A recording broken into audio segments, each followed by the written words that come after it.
Welcome back to Hardball. In honor of Independence Day, we wanted to look at the political independent. The time could be right.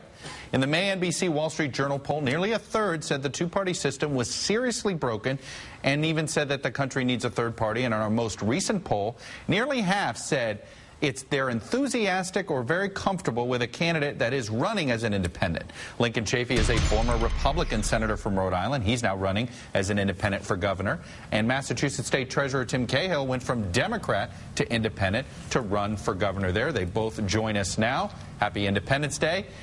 Senator Chafee, I'm going to start with you. What is it that you sort of left your party even before you officially left your party? It's easy to run as an independent these days, but what are your fears about governing as one, considering you're going to have a very Democratic state legislature to work with when you're in Rhode Island? Well, one of my previous offices before a senator was as mayor of my city, and then I was a Republican, but I did have an overwhelmingly Democratic city council, so I've already had that experience of working with the other party. So I'm looking forward, of course, as you said, here in Rhode Island, we do have a very, very Democratic General Assembly, so I look forward as an independent to working with them and moving our state forward, getting our people back to work. Mr. Cahill, I want to ask, you just got re-elected as a Democrat in 2006. You were a Democrat in 2002, basically Democrat for 20 years.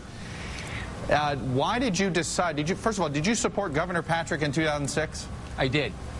And what is it that makes him fireable now? He has not dealt with the recession at all. He's raised taxes in a down economy, and this state is flatlining. And I think he's mismanaged our health care system so that it's bankrupting our state. He just hasn't dealt with the crisis. I don't think it's him personally. It's really the party. And the party system, as Lincoln said, is broken. It's not working. We have a one-party state here, too, in Massachusetts. But the party really works for itself and not for the people. And I think people are hungry, as your poll shows, for someone from outside the two-party system to make both sides get together and work to move our state here in Massachusetts forward, not left or right. Who did you, Mr. Gray, I want to stay with you. Who did you support, Martha Coakley or Scott Brown? I stayed out of that race, and I voted for Scott Brown in the final. Oh, yeah. No, I didn't endorse anyone, but I voted for Scott Brown in the final election. And what is it, are you concerned? Right now, your candidacy looks like it's benefiting Deval Patrick, the person that you're concentrating your campaign on. If that is the ultimate result, then will you believe your campaign has been a failure? Well, it won't be a success if I don't win. I'm here to win. I've won 2 statewide races before. There was a tremendous amount of dissatisfaction with the incumbent and with the two-party system. So I think I have a real chance. I've just been unloaded on by the Republican Governors Association because I do have a real chance to win, and they're concerned about me. So they ran these attack ads in the month of May to try to bring my poll numbers down, and now they're coming back up. So I think I have a real good chance to beat both the Democrat and the Republican in this race because Massachusetts residents are looking for independence. They're looking for an independent voice, and they want to move this state forward. Senator Chafee, of your former party, who is the leader of the Republican Party these days when you look around, and who it seems to have the most influence on the Republican Party? Well, of course, I came out of the Senate, so Mitch McConnell's the minority leader, and for me, I still listen to what Senator McConnell says. You believe he's been a good leader of the Republican Party? When you say that, that's what I mean. It's like overall, so you view him as sort of, he is the leader of the Republican Party, the face of the party? Yes, I heard in the earlier segment talking about Michael Steele. I'm sure he's a factor as chairman of the Republican National Committee, but I'm just looking at my race and not worrying about what the Republicans are doing. We have tremendous challenges here in Rhode Island, high unemployment and a big budget deficit, so that's where I'm putting my focus, getting our people back to work, solving the budget deficit. I'm not worrying about what the Republicans are doing.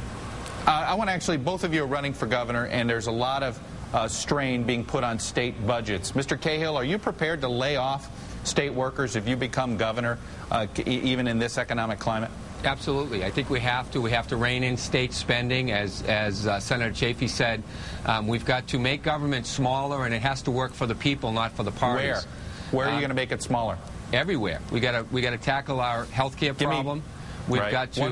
got to pare down our transportation expenditures. We've probably got to put more money back to cities and towns right now until we grow our economy. So much of our revenue is dependent on employment, and until we put people back to work, we're not going to be able to spend as much money as we have in the past or even meet our obligations.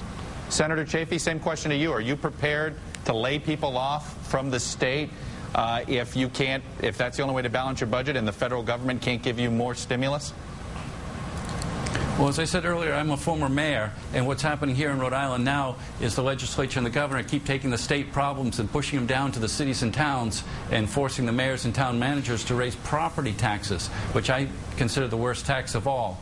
So my proposal is actually to broaden our sales tax here in Rhode Island. We have 80 exempt items and have a very low percent on those exempt items. I'm proposing 1%. So we save those cities and towns from having to raise their property taxes or make drastic cuts such as cutting sports in schools. That just happened in one of our communities here in Rhode Island. All sports were cut in one of our communities as a result of passing down the state problems to the cities and towns. So I'm opposed to that. Senator Chafee, former Republican turned independent. Treasurer Cahill, former Democrat turned independent. We'll be following your races very closely up there in New England. Thank you for joining us. Happy 4th of July, Chuck. You too. Happy Independence.